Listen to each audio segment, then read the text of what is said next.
Perhaps I should now call them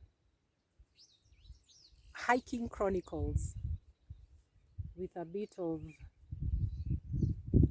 psychology for Kenyans. Welcome everyone to this vlog, I suppose, and hello to all true northers and the world. I feel like we are in this situation where everybody has had an amygdala hijack, and we are all operating from the reptilian brain. And I say so because it appears there seems to be evidence of lack of regulation of emotions.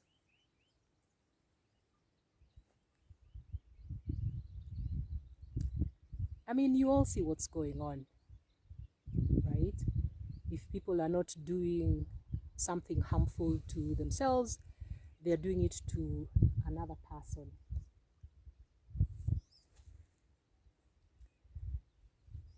And it's just time to start to discuss what you can do at your individual capacity to be able to regulate yourself when you become dysregulated.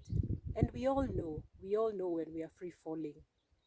We all know when we can't seem to moderate our emotions.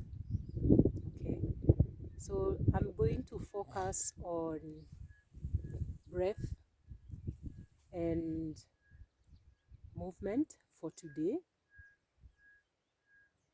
Okay, and we'll see what you can be able to do for yourself if you're caught in a situation where you begin to hyperventilate, your heart begins to pound, you begin to feel like you're blacking out, you begin to have like a flurry of thoughts that you cannot seem to stop, to control, or to direct.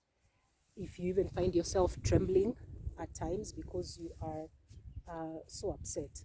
All that is basically just adrenaline in your body, and you want to make sure that you are able to bring your body back to a level where you can be able to feel a bit of control over it, so that you don't end up acting out of your fight or freeze response. So one of the few things you need to start to do, is to breathe. Okay, if you feel like either you can't breathe, like you've held your breath really tight, or you feel you're hyperventilating, you're going like okay, you need to be able to just control that. And that is so that you can be able to give more air into your body to flow in a normal way. Okay, so first thing you need to be able to do, and it's such a common thing that perhaps we've taken it for granted, is literally to put your hand on your forehead like this and just apply pressure. And it's so weird because it's such an expression that we use locally. Like if something happens to overwhelm you or shock you, we always go like and it's weird because this is a method that actually helps you to stop blood from flowing out of your head like really fast. So just putting your palm on your forehead and just pressing, instantly you will feel a difference. Instantly. So try that if you're one of those people who are really struggling with regulating yourself.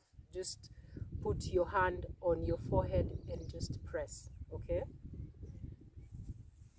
if you're struggling with the hyperventilation at that particular point, you really want to be able to put your hand like literally just under your diaphragm. Just put your hand there right? And you will naturally feel yourself just calm down. Okay? And those are the easy steps you can be able to do. And if you find that they are not working for you and you need to bring out, bigger guns from your armory, then you now need to come to very deep and intentional breathing. So you want to make sure that you breathe in deeply through your nose, and then you breathe out through your mouth like it's a gush. Okay? And you do that until the time you can literally sense the pounding of your heart. When you can sense the pounding of your heart, that is when you stop. So you don't stop at 3, at 4, at 5, at 10. No, you stop when you actually hear the beating of your heart. So breathe in deeply through your nose, breathe out through your mouth. Okay? So say you're doing this, you're doing that, you're breathing, through your nose, through your mouth, and you can hear the pounding of your heart, but you still feel you haven't calmed down as much as you would want to calm down. There are things, of course, you can also now do. Okay? So now what you need to do is actually channel that energy that is just moving around inside you, that wants to come out either in a punch or a blow, or you want to strangle somebody or kick them, or just do something to offset that energy, which is basically what this is. So you want to restart your breathing once again. You want to make a fist, like a really tight fist, and you want to release it. You want to tighten that fist again and release it. Tighten and release it. Then you now need to begin to match it with your breathing. You breathe in, you clench your fist. You breathe out, you release the fist. You breathe in again and you clench your fist again. You breathe out and you release it again. All this time, you are actually breathing in and out. You're listening after your own heartbeat, and you're clenching as hard as possible and releasing completely. Clenching and releasing completely. If your symptoms persist beyond this, you know what they say: seek medical attention, right? This is just something you can do for yourself, like a form of psychological first aid. But if you find that you're finding yourself in a flight, fight, freeze situation a bit too often, you need to be able to seek psychological help that will help you to, number one, of course, displace that energy, but also will help you to understand what your fear is, because that's basically what an amygdala hijack is. At the root of it, it is fear. So once you're able to understand your fear, you'll be able to be more regulated emotionally, and you can be able to put stuff like rage and anger outbursts out of your present life, and it becomes that thing that is so far away. Can you see KICC from here? There it is, right there.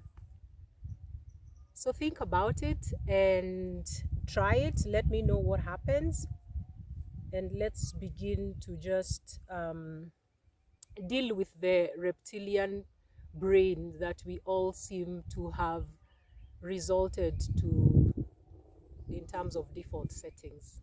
Okay?